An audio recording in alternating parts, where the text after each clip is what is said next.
আসসালামু আলাইকুম, welcome my YouTube channel. আজকে আপনাদেরকে দেখাবো চেওয়া মাছ দিয়ে পটল তরকারি রান্না করার রেসিপি। চলেন তাহলে দেখানো যায়। প্রথমে আমি কড়াইটাতে আগেই তেল দিয়ে নিয়েছিলাম, দিয়ে কড়াইটা গরম করে নিয়েছিলাম। পরে আমি মাছগুলো দিয়ে ভালো মতো ভেজে নেব। এই তো দেখতেই পারছেন আমার মাছটা ভাজা হয়ে গেছে। এখন আমি একটু নেড়ে চেড়ে দিয়ে অফলাইনে গিয়ে মাছটা নামিয়ে নিলাম। মাছটা নামিয়ে নেওয়ার পরে এখন আমি পটল আলু এগুলো ভেজে নেব। এখন আমি সম্পূর্ণটা দিয়ে দিলাম, দিয়ে একটু নেড়ে চেড়ে দিলাম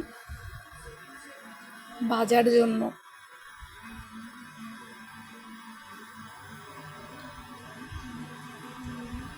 তারপরে কিছুক্ষণের জন্য আমি ঢাকনাটা দিয়ে ঢেকে দিলাম। এখন আমি উঠিয়ে নিলাম।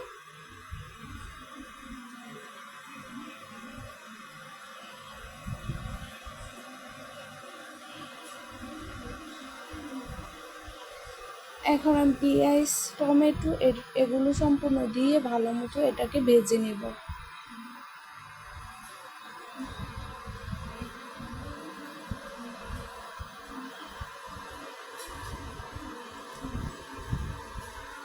সম্পূর্ণটা দেওয়া হয়ে গেলে আমি একটু নেড়ে চেড়ে দিলাম। নেড়ে চেড়ে দিয়ে আবার কিছুক্ষণের জন্য ঢাকনাটা দিয়ে ঢেকে দিব। কিছুক্ষণ পর আবার ঢাকনাটা খুলে আবার এটাকে একটু নেড়ে চেড়ে দিলাম। একটু লবণ দিয়ে দিলাম। লবণ দিয়ে একটু ভালো মতো এটার সাথে মিশিয়ে নিলাম। দেখতেই পারছেন ভাজা হয়ে গেছে।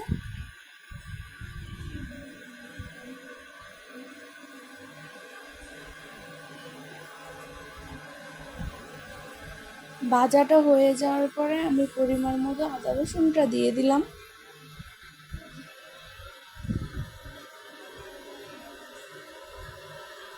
আদা রসুন বাটাটা দিয়ে ভালো মতো মিলিয়ে নিয়েছি।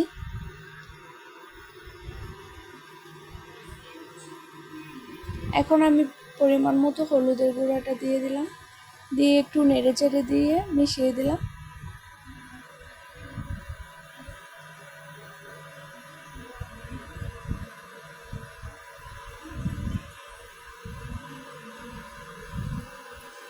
এখন আমি পরিমাণ মতো মরিচের গুঁড়াটা দিয়ে দিলাম। মরিচের গুঁড়াটা দিয়ে ভালো মতো এটার সাথে নেড়ে চেড়ে দিলাম।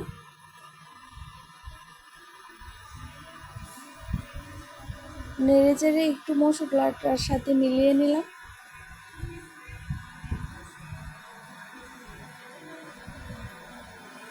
এখন আমি কষানোর জন্য পরিমাণ মতো পানি দিয়ে দিব। পানিটা দেওয়া হলে এখন একটু নেড়ে চেড়ে দিব। নেড়ে চেড়ে এখন কিছুক্ষণের জন্য ঢাকনাটা দিয়ে ঢেকে দিব। কিছুক্ষণ পর আবার আমি ঢাকনাটা খুলে উঠিয়ে দেখব কষানো হলো কিনা। হ্যাঁ, কষানো প্রায় হয়ে গেছে।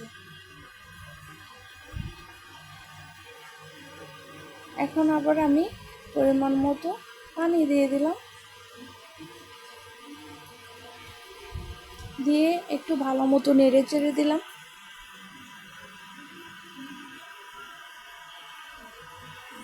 নাড়াচাড়া হয়ে গেলে এখন আমি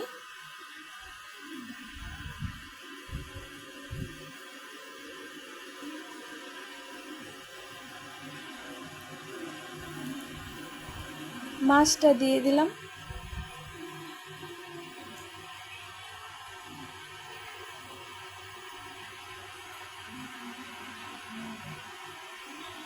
মাছটা দিয়ে ভালো মতো একটু নেড়ে চেড়ে দিয়েছি।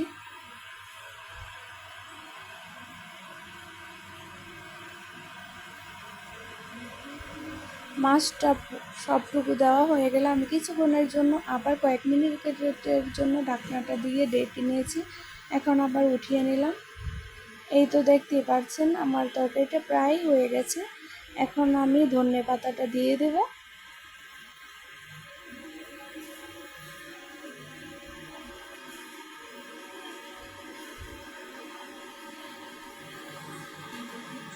এখন তরকারিটার সাথে এটাকে মিলিয়ে নিলাম। এখন অল্প কিছুক্ষণের জন্য ঢাকনাটা দিয়ে ঢেকে দিব। যদি আমার ভিডিওটা ভালো লাগে তাহলে লাইক, কমেন্ট, শেয়ার, সাবস্ক্রাইব করতে ভুলবেন না। আল্লাহ হাফেজ।